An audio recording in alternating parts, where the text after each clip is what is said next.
예, 오늘은 모세의 온유, 그 리더십에 관련된 내용으로 민수기 12장 3절 말씀 다 같이 한 절만 합독하도록 하겠습니다. 민수기 12장 3절입니다. 예, 이 기독교에서 가장 중요한 정신을 저보고 만약에 뽑으라 한다면 저는 온유라고 생각을 합니다. 온유라고 생각을 하는데, 그런데 기독교에서 어떻게 보면 가장 잘 또 설명이 안 되는 것 중에 하나가 온유라고 생각을 합니다. 그래서 오늘 그 가장 기본적인 내용을 모세를 통해서 살펴보고자 합니다. 여러분들이 한번 구사전을 찾아보시면 이렇게 나와 있습니다. 온유를 인터넷 탁 들어 치잖아요. 그러면 표준 국어 대사전에서 성격, 태도 따위가 온화하고 부드럽다고 설명이 나옵니다. 이게 바로 현재 지금 정의 내리고 있는 국어사전적인 정의가 온유가 이렇게 나와 있습니다. 그래서 아마 저는 한자를 잘 모르겠는데 한자도 비슷한 아마 그런 뜻을 지니고 있는 한자로 알고 있습니다. 그래서 이 온유를 제대로 보기 위해서 저는 여러분들에게 추천드리는 게 이 버츄 프로젝트라는 책이 하나 있습니다. 이 버츄 프로젝트라는 책이 있는데 이 책의 저자분께서 저에게 이 책을 이렇게 사인해서 선물을 주셨습니다. 근데 이분이 어떤 분이시냐면 원래 초등학교 교사였어요. 초등학교 교사였고 아이들을 가르쳤는데 지금 전 세계적으로 아이들 교육에서 이 버츄 프로젝트라는 이것이요, 캐나다부터 시작해가지고 전 세계적으로 아이들의 학습과 교육에 굉장히 많은 영향을 끼치고 있는 주요 아이들 세우는 그런 교육의 내용 중에 하나입니다. 근데 이분이 국내에 도입해가지고 이 책을 쓰고 했는데 이게 난리가 났습니다. 특히 초등학교 교육에 대해서 이 난리가 났거든요. 그래서 이 저자이신 분이 초등학교 선생님이셨는데 지금 학교 오고 뭐고 다 때려치고 이것만 하십니다. 네, 이것만 하십니다. 그래서 이 버츄 프로젝트라고 하는 거를 저도 책을 읽고 좀 들어봤는데 굉장히 획기적인 부분들이 많이 있고요. 아마 이분이 또 기독교인인 걸 제가 알고 있습니다. 그래서 이 책에 대한 내용이 너무 좋고 아이들 교육에 있어서도 굉장히 유익한 면은 분명히 존재하는데 아쉬운 점이 하나 있습니다. 이 벌츄 프로젝트라고 하는 게 영어의 그 벌츄라는 단어로 이게 이제 나온 거거든요. 이게 미덕이라고 번역이 되어 있는 그런, 이 단어입니다. 그래서 이 미덕 프로젝트다 이렇게 보시면 될 것 같고요.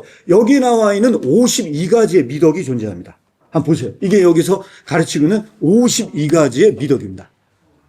네, 52가지의 미덕이 이렇게 나와 있고요. 아이들에게 이거를 해서 실제적으로 교육 현장에서 엄청난 많은 변화를 가져오신 선생님이세요. 아이들이 진짜로 변화가 일어나는 겁니다. 이걸 가지고 교육을 했을 때. 그래서 보통 아이들이 잘못을 하면 잘못한 걸 지적을 하시잖아요. 그런데 이 교육의 핵심은 그 잘못한 걸 지적을 하는 게 아니고 그 학생을 세웁니다. 세워서 그 학생에게 가지고 있는 그 미덕이 뭔지 그걸 일깨워주는 약간 이제 그런 형태로 이 교육이 진행이 됩니다. 그래서 지금 이 교육 쪽에 굉장히 많은 영향을 끼치고 있는 분인데요. 이 52가지의 이 미덕에서 아쉽게도 기독교의 가장 핵심적인 정신이 누락되어 있는 것 같아서 자, 여러분들에게 이 말씀을 드립니다. 기독교의 핵심적인 정신이 뭐가 있습니까? 우리 같이 나눴던 것들이 그동안에 존재했었는데 그게 왜 빠졌어요? 누락됐어요. 그게 바로 이 미덕, 이 벌츄 프로젝트의 가장 큰 아쉬운 점입니다. 제가 봤을 땐 그래요. 자, 말씀하실 수 있는 분 있어요? 여기서 빠져있는 게 정말 중요한 게 빠졌어요. 예? 오늘 우리가 얘기하고자 하는 온유가 빠졌습니다. 온유가 여기에 존재하지 않아요. 온유와 닮은 게 하나 있다면 이 카테고리에서 겸손이 좀 같은 카테고리일 수는 있을 것 같아요. 그러나 겸손과 온유를 등치시킨다는 거는 좀 문제가 있을 것 같고요. 더 명확하게 이야기하자면 온유가 여기서 빠졌습니다. 그리고 하나가 또 빠진 게 또 있어요. 기독교에 정말 중요한, 이거는 너무너무 중요한 건데 이게 여기서 카테고리에서 빠졌어요. 순종? 네? 순종? 순종이요? 여기에 한번 순종 있나요? 없어요? 순종도 없는 것 같아요. 그런 많이 없다면 한번 찾아주시기 바랍니다. 근데 제가 봤을 때 우리 같이 나눴던 주제 중에 하나입니다. 뭐죠? 소망이요? 여기에서 소망이 빠졌나요? 여러분들이 한번 그 기독교적인 핵심적인 카테고리를 한번 생각해 보시면 좋을 것 같아요. 소망 없나요? 소망도 없는 것 같아요. 또 뭐 있죠? 버릇도 없네요, 버릇도. 네, 이게 빠진 것들이 있어요. 그런데 우리 나눈 것 중에서 정말 중요한 게 또 빠진 게 하나 있습니다. 책까지 제가 만들었거든요. 회계 긍일이 빠졌어요. 네, 긍일이 빠졌어요.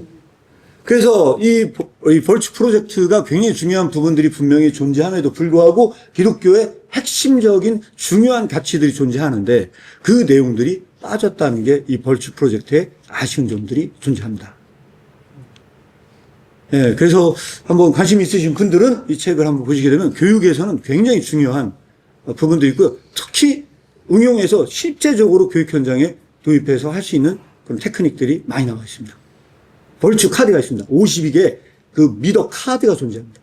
미더 카드를 주고 같이 대화를 나누는 이제 그런 것들도 있습니다. 그런데 이렇게 세속적인 세계에서 전혀 관심 없는 주제 중에 하나가 뭐냐? 온유입니다, 온유. 제가 온유가 어느 정도 세속적인 세계에서 관심이 없느냐? 여러분들이 온유 치시고 들어가서요, 온유를 가르치고 있는 곳이 있나 보세요. 제가 조회한 바로는요, 거의 전무한 상태입니다. 기독교 아니면 온유를 가르치지 않습니다. 온유해라 라고 얘기를 하면요, 왠지 가서 얻어 터지고 들어올 것 같은 그런 느낌인 단어가 바로 온유입니다. 그래서 온유는 가르치지 않습니다. 그러나 성경에서 예수님께서 가장 중요한 것, 나를 보고 나에게서 배우라고 한 것은 그것은 온유입니다. 온유. 그래서 이 온유가 얼마나 중요한가를 오늘은 주변적인 이야기를 하려고 하는데 그 주변적인 이야기가 바로 누구냐? 모세입니다. 근데 오늘 본문 말씀 누굽니까? 이 당대에 모세보다 온유한 사람 없었다. 모세가 온유하다. 라고 하는 이 모세의 온유는 도대체 뭐냐? 이런 사전적 정의로 모세를 정의할 수 있냐? 이거에 대해서 말씀드리려고 하는 겁니다. 그래서 오늘 본문 말씀이 이렇게 나와 있습니다. 이 사람 모세는 온유함이 이 땅에, 이 지면에 모든 사람보다 더하다. 이 땅의 모든 사람보다 이 모세가 그렇게 온유하다. 라고 하는 게 이 모세다. 그러면 도대체 어떤 측면에서 이 모세가 그렇게 온유하다고 말하는 것이냐? 자, 그래서 여기서 던지는 질문이 이겁니다. 자, 중요한 질문입니다. 우리 나리나라 한결이는 어떻게 생각하는지? 모세는 성격이 온화하고 부드러웠나요? 자, 지금까지 우리 성경 만화도 많이 보고 봤습니다. 모세는 성격이 온화하고 부드러웠나요? 어떻습니까? 아닌 것 같은데. 아닌 것 같아요? 어떤 것 같아요? 네. 성경에서는 네. 원하지 않았던 때가 많았던 것 같은데. 네. 다른 어떤 것 같아요? 막 돌판 깨뜨리고 어쩌고 해가지고 성격 그렇게 온화한 것 같지는. 뭐라고요? 불같은 성격. 불같은 성격이었다. 네, 한결이는 불같은 성격이었대요. 그럼 어느 정도 불같은 성격이었냐라고 보면 이렇게 되어 있습니다. 모세가 사람을 쳐서 죽였다. 출애굽기 2장 11절에서 12절 보니까 모세가 장성한 후에 한 번은 자기 형제들에게 나아가서 그들이 고되게 노동하는 것을 보더니 어떤 애굽 사람이 한 히브리 사람 곧 자기 형제를 친 것을 본지라 좌우를 살펴 사람이 없음을 보고 그 애굽 사람을 쳐서 모래 속에 감췄다. 자, 그러면 이 모세가 사람을 죽일 정도의 성격이면 부드럽고 온화한 것 같지는 않습니다. 그래서 이 사전적 정의로 모세를 과연 정의할 수 있느냐라고 하는 부분에 대해서 여러분들이 말씀을 드린 거고요. 자, 여기 중요한 퀴즈가 하나 또 나옵니다. 정신이 번뜩 나는 퀴즈일 수도 있어요. 이때 모세의 나이는 몇이었을까요? 30. 아닙니다. 20? 아닙니다. 50? 네? 40. 박수! 하셨습니다. 40입니다. 어디 나오냐? 이게 사실 어디 나오냐면요. 출애굽기나 민수기나 이런 데 안 나옵니다. 어디 나오냐면요. 이게 나오는 게 사도행전에 나옵니다. 사도행전 7장 23절에서 24절 말씀을 보면 나이 40세가 되매 그 형제 이스라엘 자손을 돌아볼 생각을 하더니 한 사람이 원통한 일을 당함을 보고 보호하여 압제받은 자를 위하여 원수를 갚아 애굽 사람을 쳐 죽였다. 라고 하는 이 얘기를 스데반은 설교를 통해서 이때 모세의 나이가 40세였다. 라고 이야기를 하는 겁니다. 자, 그러면 여러분들에게 중요한 퀴즈를 하나 더 드리도록 하겠습니다. 그 바로 이겁니다. 그러면 그렇게 하고 나서 모세가 도망을 쳐서 40년 동안 그 사막 땅에서 연단을 받습니다. 그러면 모세가 40년 광야에서 연단받고 온유해진 것인가? 자, 온유해졌나? 자, 여러분들이 한번 이거에 대해서 생각해 보도록 하겠습니다. 자, 모세는 그때 40살의 나이는 젊은 패기 때문에 온유하지 않았다. 그러나 40년 광야 생활하면서 온갖 산전수전 다 겪으면서 모세는 결국 온유해진 것이다. 라고 생각하시면 손 들어보세요. 보세요. 아니다. 여전히 그런 건 아닌 것 같다면 손 들어보세요. 손 내려주세요. 자, 모세가 40년 연단을 받고 어떻게 됐느냐. 출애굽기 7장 7절에 이렇게 나와 있습니다. 모세가 바로 앞에 말할 때 모세는 80세였고 아론은 83세였다. 자, 아론은 모세 형이었어요. 모세 형과 모세는 3살 차이였어요.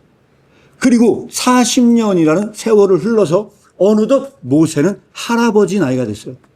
이 할아버지 나이가 됐을 때 이때 모세는 본격적으로 전성기를 맞이합니다. 80세까지 모세는 아무것도 아니었어요. 80세가 된 다음부터 모세가 본격적으로 하나님 앞에 일을 하기 시작을 합니다. 이 80세에 모세가 뭘 했나 한번 살펴보도록 하겠습니다. 모세가 과연 온유해졌나, 이 선지적 정의로 보시면 이렇게 나와 있습니다. 출애굽기 5장 1절 말씀에 보면은 이 모세가 바로왕 앞에 나갑니다. 이 백성을 내보내라 라고 바로왕 앞에 나가서 항의를 하는 것은 부드럽고 온화한 것처럼 보입니까? 여러분 생각은 어떻습니까? 그리고 출애굽기 5장 22절 23절 말씀에 보면 이렇게 나와 있습니다. 주여, 도대체 왜 이 백성이 학대를 당하게 하셨습니까? 왜 나를 보냈습니까? 내가 파라오에게 말한 다음부터 그가 이 백성을 더 학대합니다. 그런데도 당신의 백성을 구원하지도 않았습니다. 라고 하면서 하나님께 항의를 하고 있는 겁니다. 모세가 80세 나이에 도대체 왜 날 보냈습니까? 하면서 막 얘기하는 거요. 막 다른 걸 하나님까지도 때려오실 것처럼 보여지는 이 모세의 성격에는 어떤 것도 부드럽고 온화한 성격은 보이지 않는 것처럼 보입니다. 여기다가 모세가 이것은 그냥 저스트 시작에 불과합니다. 이거는 시작에 불과하고요. 여기에 그림이 하나 있습니다. 렘브란트가 그린 그림인데요. 1659년에 캔버스 유체로 그린 그림이고요. 베를린 국립미술관에 소장돼 있대요. 저는 아직 독일 안 가봐가지고. 근데 소장이 돼 있대요, 이 그림이. 소장이 돼 있는데 출애굽기 32장을 배경으로 합니다.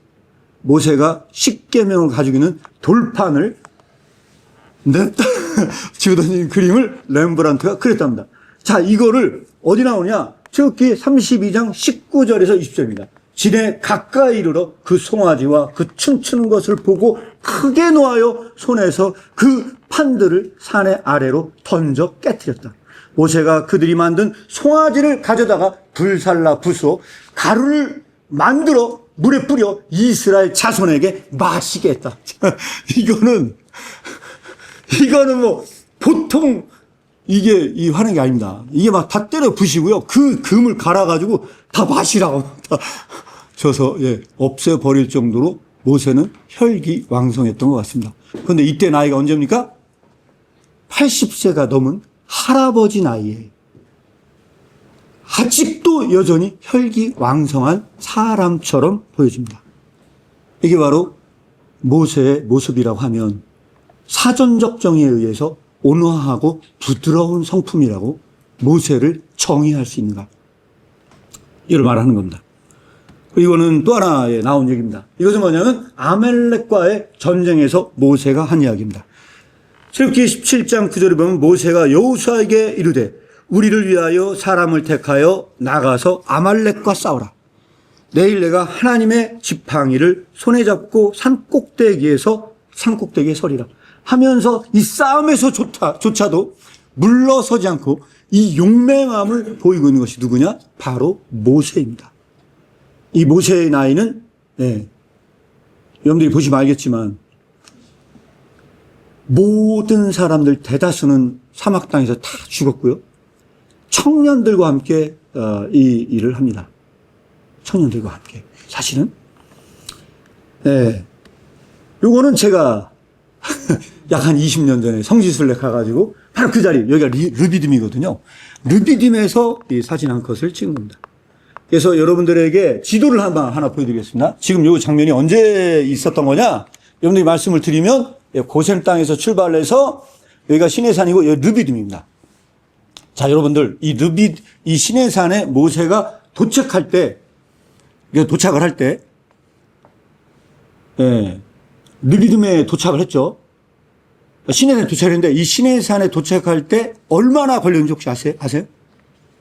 저기서 출발해서 시내산에 도착한 게 며칠 몇 날을 걸려서 저기에 도착했을까요?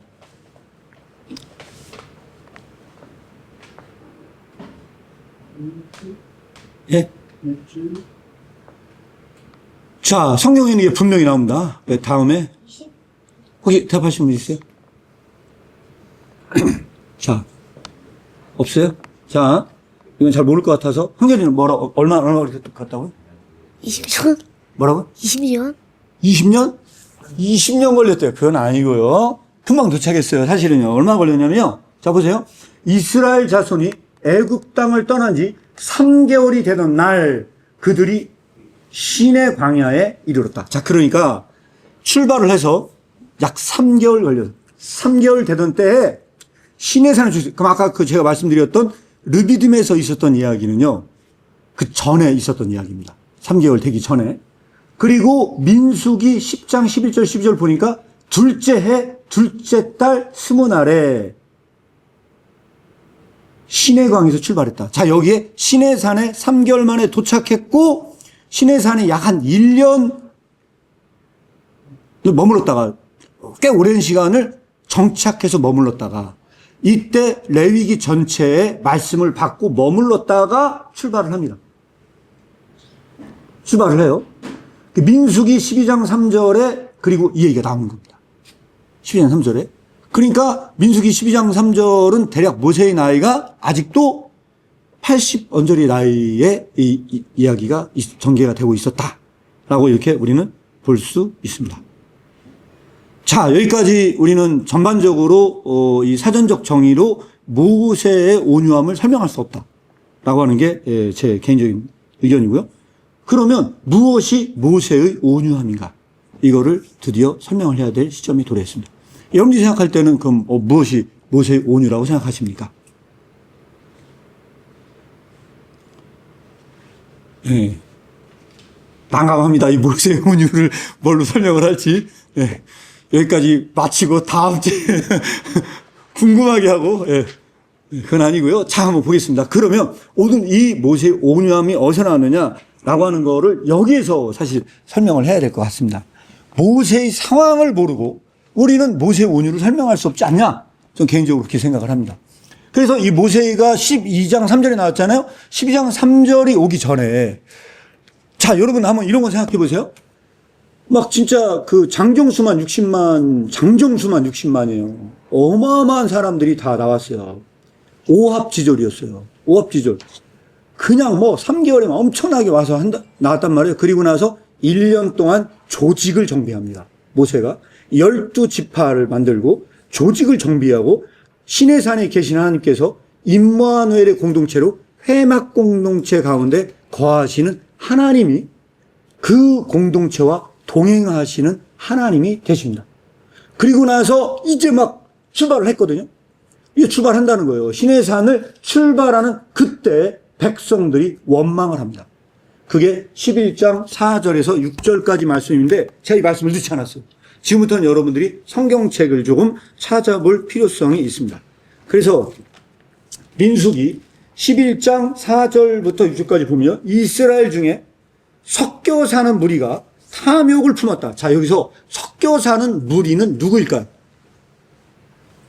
누구일 것 같습니까? 네? 맞습니다. 이방입니다. 섞여 사는 무리는 이스라엘 백성이 아니고 출애굽한 사람들 중에서 일부 이방인들도 있었다는 이야기예요. 그래서 섞여 사는 무리들이 탐욕을 품었어요. 이스라엘 자손도 다시 울며 가로되 누가 우리에게 고기를 주어 먹게 할꼬. 우리가 애굽에 있을 때에는 값없이 생선과 외와 수박과 부추와 파와 마늘들을 먹었는데 야, 지금 이게 뭐냐? 우리를 잡아 죽이려 한다. 이러한 백성들의 원망이 존재했어요. 자, 원망이 존재했는데 여기에서 이 모세가 이 원망을 했을 때 모세의 반응이 어땠을까요? 화를 냈을까요? 이렇게 막 아까 우리가 얘기했던 막 그 분을 내고 이런 모세 같으면요. 아마 돌판 다 뒤집었고 막 그렇게 했을까요? 그런데 여기서 모세의 반응이 좀 의외의 반응이 나옵니다. 모세의 반응이 민수기 11장 14절 15절 말씀인데 제가 한번 읽어보면 이렇습니다. 책임이 심히 중하여 나 혼자는 이 모든 백성을 질 수가 없습니다.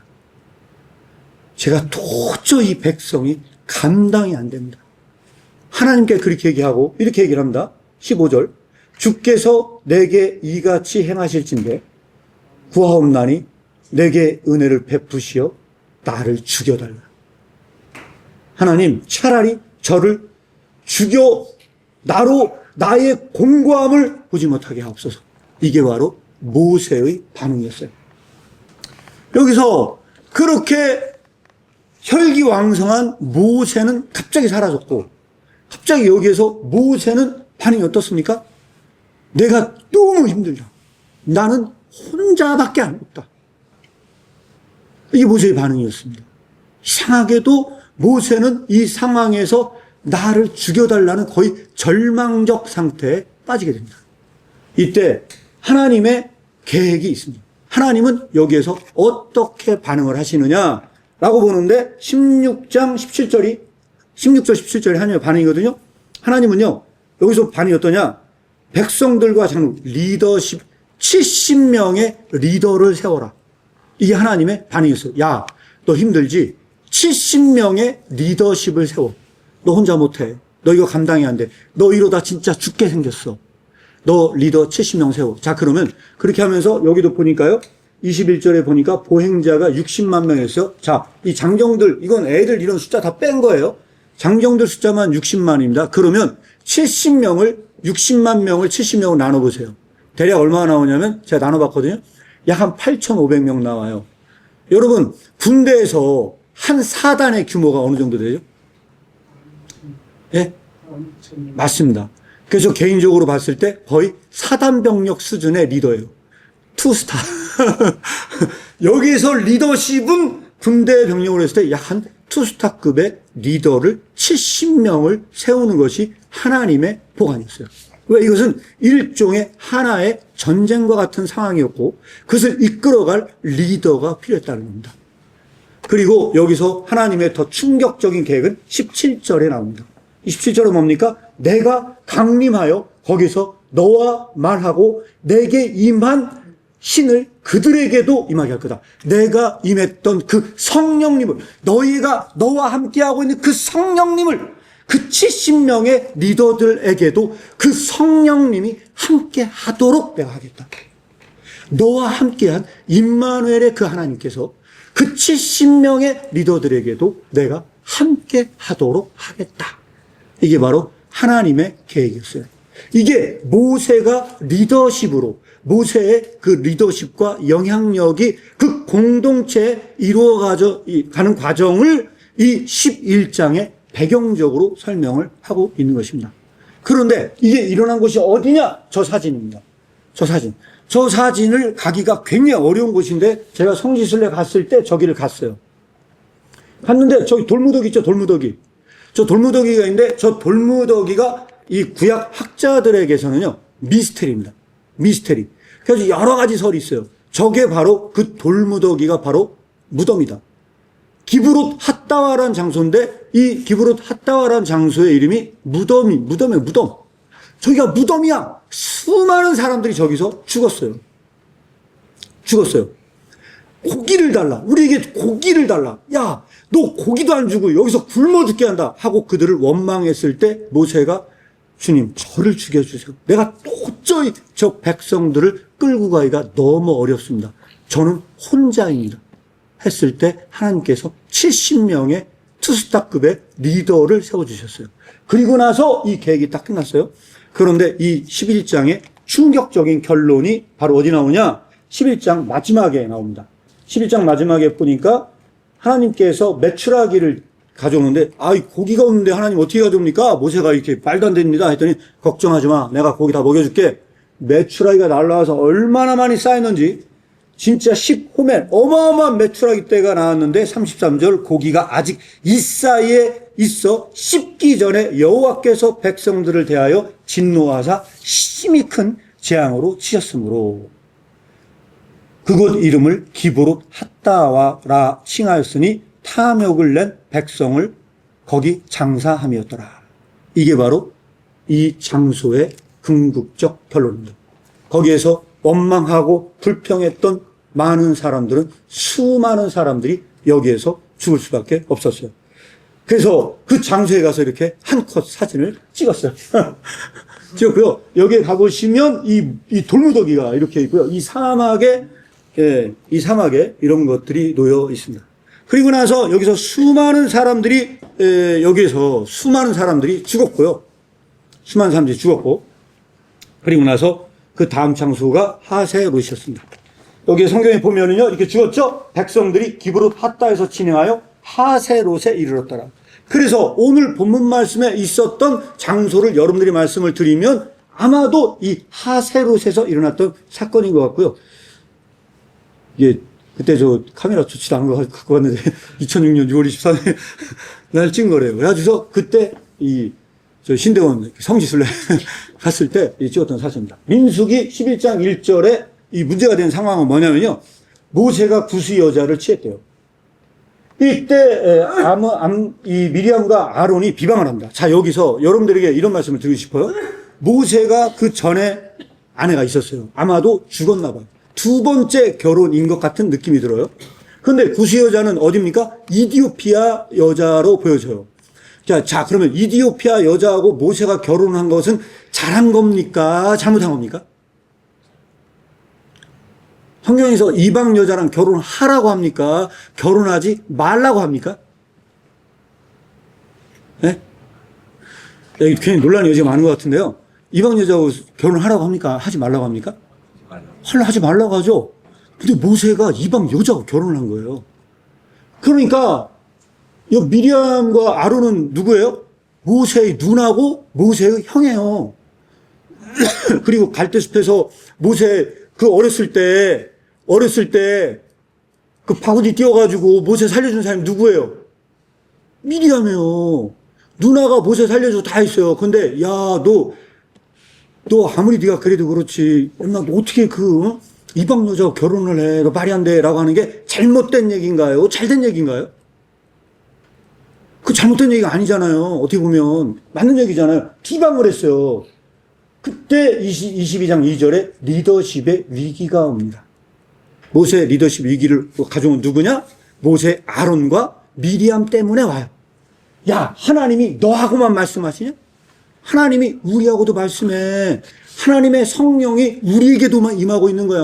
하면서 모세의 리더십의 위기가 옵니다.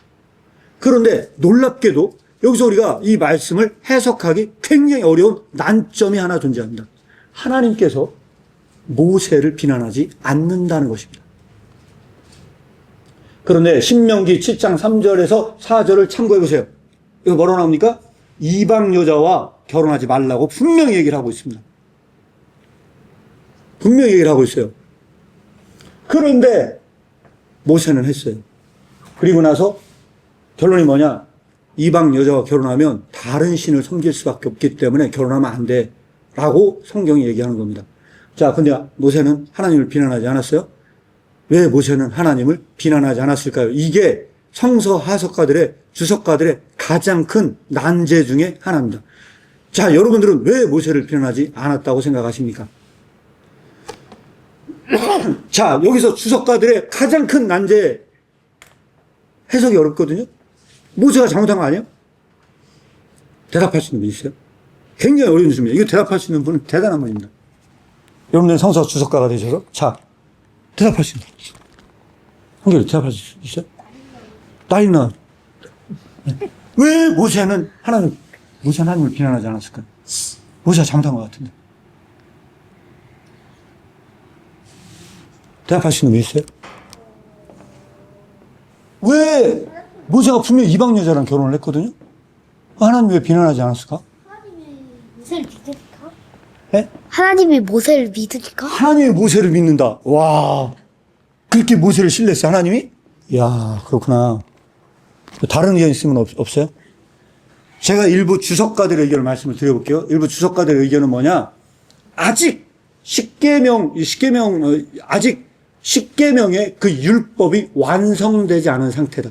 따라서 이 신명기의 율법적 상황으로 모세를 판단할 수 없다라고 주석한 주석가들이 있어요. 그러니까 이거는 맞을까요? 틀릴까요?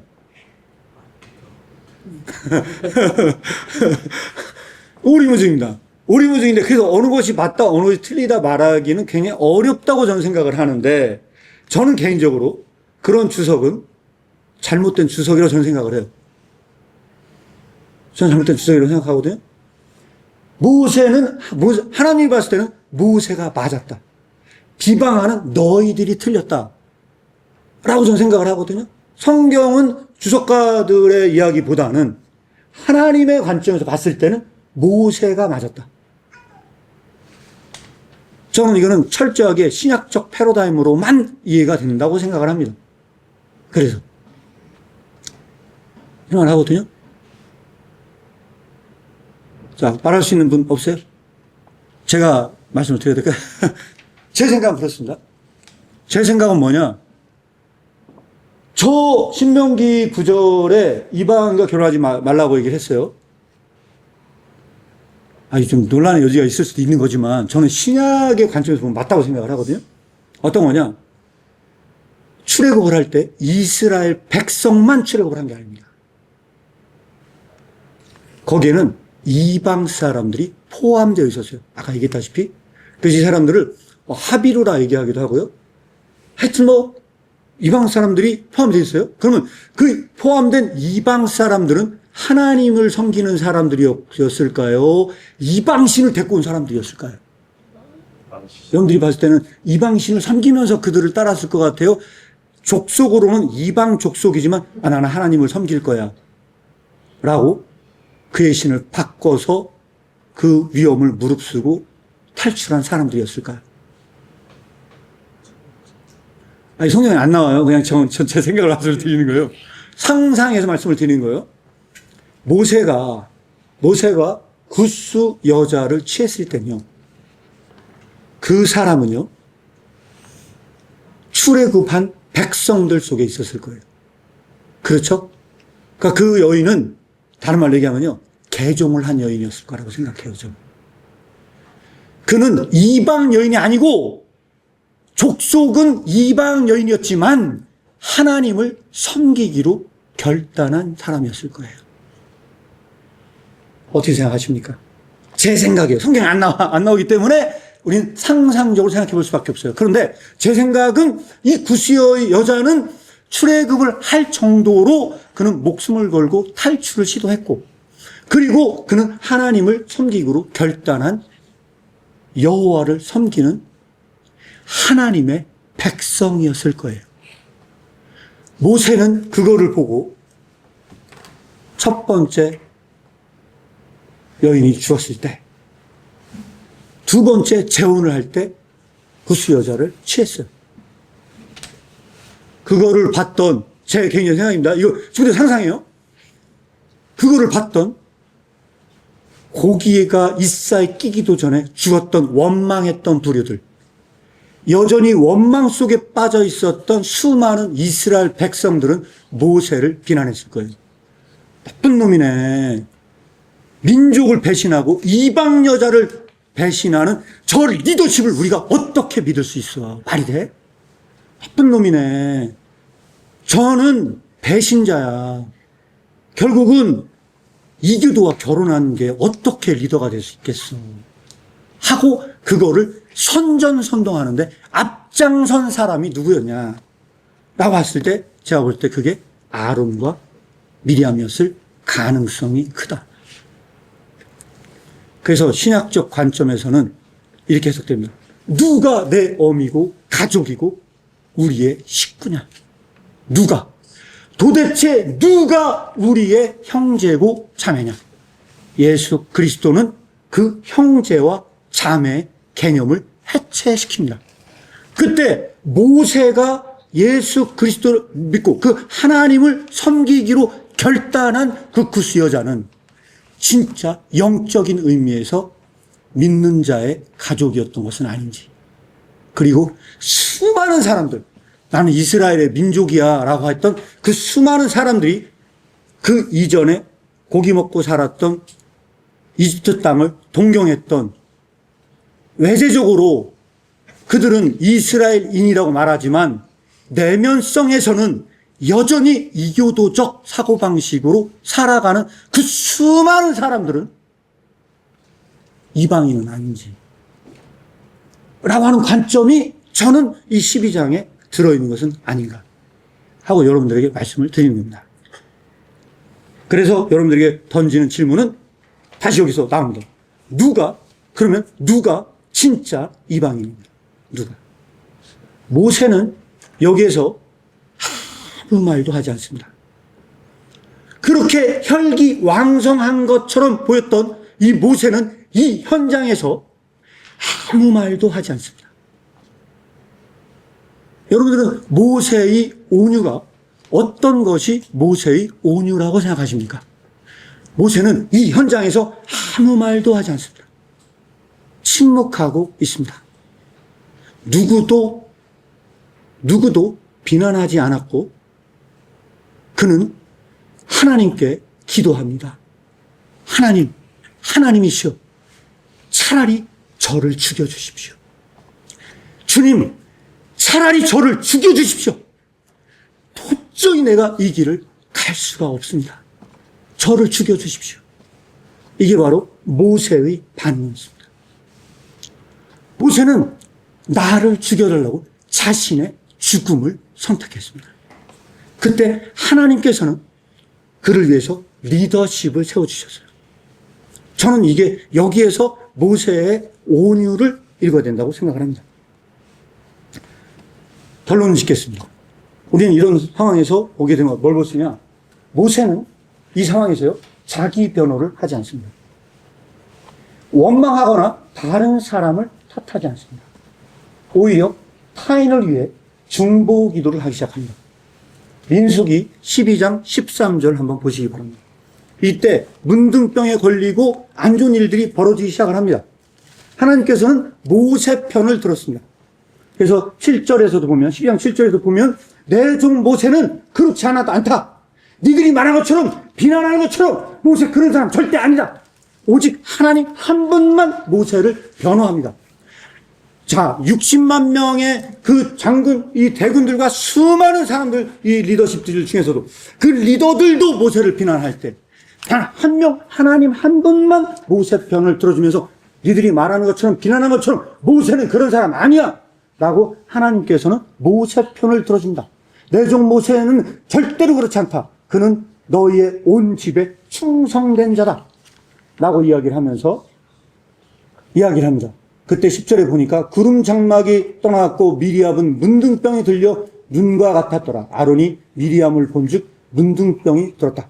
자, 여기에서 하나님께서는 오히려 비난자들을 치십니다. 그런데 이렇게 하면 우리는 보통 어떻게 생각합니까? 꼴 좋다, 잘 됐네 라고 얘기할 것 같은데, 모세는 13절을 보시니까 보세요. 모세가 여호와께 부르짖어 가로되 하나님이여 원컨대 그들을 고쳐 주옵소서. 이게 모세의 온유입니다. 모세는 그들을 원망한 게 아니고 그들을 위해 기도합니다. 주님, 제발 이들을 고쳐달라고. 고쳐달라고. 그리고 하나님만 절대적으로 신뢰합니다. 우리는 여기에서 무엇을 볼 수 있냐? 모세의 외면성, 모세가 일어난 그 외면성 속에 존재하지 않는 진정한 모세의 온유가 여기에 숨어 있다는 것을 우리는 알 수가 있습니다. 그래서 우리는 여기서 하나 더 찾아볼 필요가 있는데요. 그것은 민수기 14장입니다. 자, 민수기 13장 하세롯에서 그런 일들이 있었고요. 정탐꾼을 보냅니다. 정탐꾼을 보냈는데 이 정탐꾼들이 다 부정적인 거를 보고를 하는데, 그때 누구만 긍정적인 반응을 보이냐? 아, 우리가 거기 갈 수 있다. 누굽니까? 여호수아, 갈렙만 긍정적으로 이야기를 합니다. 그랬더니 원망했던 그 사람들, 수많은 원망했던 그 대다수의 그 원망했던 사람들, 시간상 제가 다 볼 수는 없고요. 그렇게 얘기를 했을 때, 다 부정적인 보고를 했을 때 14장 6절에 그 땅을 탐지한 자 중 눈의 아들 여호수아와 여분네의 아들 갈렙이 옷을 찢었어. 옷을 찢고, 야, 왜 너희들은 신뢰를 못하냐? 우리가 거기 정복할 수 있는 땅이다 라고 얘기를 했을 때 백성들의 충격적인 반응이 나옵니다. 9절에도 보니까 오직 여호와를 거역하지 말라. 또 그 땅 백성을 두려워하지 말라. 야, 니들 그 땅 두려워할 필요 없어. 그들은 우리의 밥이다. 야, 우리의 밥이야. 왜 그래 도대체 너희들. 할 수 있어. 그들이 보호자는 그들에게서 떠났고 여호와는 우리와 함께 계신다. 그들을 두려워하지 말라. 라고 얘기했는데 그 온 회중의 충격적인 반응은 10절에 나옵니다. 온 회중이 그들을 돌로 치려 하는 동시에 여호와의 영광이 회막에서 이스라엘 자손에게 나타났다. 자, 여기에서 모세와 여기서 진짜 이건 될 수 있다라고 얘기한 사람은 누굽니까? 여호수아와 갈렙과 모세야. 나머지 백성들은요, 다 때려 죽일 것처럼 돌을 갖고 짱돌을 집어 던질 것처럼 달라듭니다. 르네 지라라는 학자가 있습니다. 르네 지라라는 학자가 여기에 이 장면을 보고 이게 바로 인간의 모방적 욕망, 이게 바로 폭력이 나타나는 대표적인 케이스예요. 모방적 욕망에 의해서 이 대학살이 일어나는 그런 모든 기본적인 메커니즘이 일어나는 최초의 상태. 돌을 잡고 희생양을, 이 진짜 의인들을 때려 죽이려 하는 상태. 이거를 안 말리면 그대로 돌에 맞아 죽어야 하는 상태. 그때 누가 나타나십니까? 하나님께서 나타나세요. 이 리더십들을 살리기 위해서 하나님께서 나타나세요. 돌로 때려 죽이려 하는 그 상황에서 하나님께서 그들에게 나타나십니다. 모세가 어떻게 반응을 보였을까요? 마지막 19절의 모세의 반응입니다. 18절, 19절 한번 읽어보겠습니다. 여호와는 노하기를 더디하시고 인자가 많아 죄악과 과실을 사하나 형벌 받을 자는 결단코 사지 아니하시고 아비의 죄악을 자식에게 갚아 3대 4대까지 이르게 하리라 하셨나이다. 구하옵나니 주의 인자의 광대하심을 따라 이 백성의 죄악을 사하시되 애굽에서부터 지금까지 이 백성을 사하신 것처럼 그렇게 이 백성의 죄를 용서하여 주옵소서. 이게 모세의 온입니다. 여러분들은 모세의 외면적인 그러한 모습들과 전혀 다른 여기에서 이 모세의 모습을 저는 볼 수 있으리라 생각을 합니다. 그러면 40년 광야 생활을 통해서 모세가 바뀐 것 같습니까? 안 바뀐 것 같습니까? 저는 모세의 그 성격 자체는 전 남아있다고 생각을 합니다. 그 혈기왕성하고 이런 성격은요, 여전히 존재함에도 불구하고 그 내면성 속에서는 분명히 모세는 바뀌었다. 어떻게 바뀌었냐? 이겁니다, 이거. 자기 변호를 하지 않고 원망하거나 다른 사람을 탓하지 않는다. 타인을 위해 중보 기도할 만큼의 그 마음을 가졌다. 하늘의 하나님께 절대적으로 신뢰할 수 있는 그런 용기를 가진 자였다. 자, 지난주에 히르케고의 일기를 하나 번역을 하는데 재미난 구절이 하나 있어서 여러분들을 소개하고 말씀을 마무리하고자 합니다. 하나님은 인간을 무로부터 창조했대요. 기독교 신학의 가장 결정적인 것은 하나님께서는 모든 것을 무로부터 창조하셨대요. 기르케고는 일기에 딱 한마디를 던졌습니다. 이걸 어떻게 해석을 했느냐? 그런 하나님은 가장 먼저 하나님이 사용해야 하는 그 모든 것을 먼저 무로 바꾸시다. 모든 것을 무로부터 창조하신 하나님은 그분께서 사용하시려 하는 모든 것을 먼저 무로 바꾸신다. 하나님께서는 이집트의 왕자였던 그 모세를 활용하기 위해서 40년 광야 생활을 통해서 그를 무로 만드셨어요. 아무것도 아닌 존재로 만드셨어요. 그때만 그는 쓰임을 받으셨고, 이게 기독교에서 말하고자 하는 온유 리더십의 시작점입니다. 시작점. 그래서 우리는 모세를 통해서 이 리더십을 어떻게 만들어 가야 할지 생각을 해봐야 되고요. 여기 앉아 계신 모든 분들이 단 하나 이 모세를 보고, 주님, 저도 모세와 같은 리더가 될 수 있도록 저를 만들어가 주시옵소서. 이것이 바로 믿는 자의 저는 기도가 되어야 된다고 생각합니다. 이 말씀을 들은 모든 분들이 모세를 닮아 온유한 자가 되기를 축복합니다. 말씀을 마치겠습니다.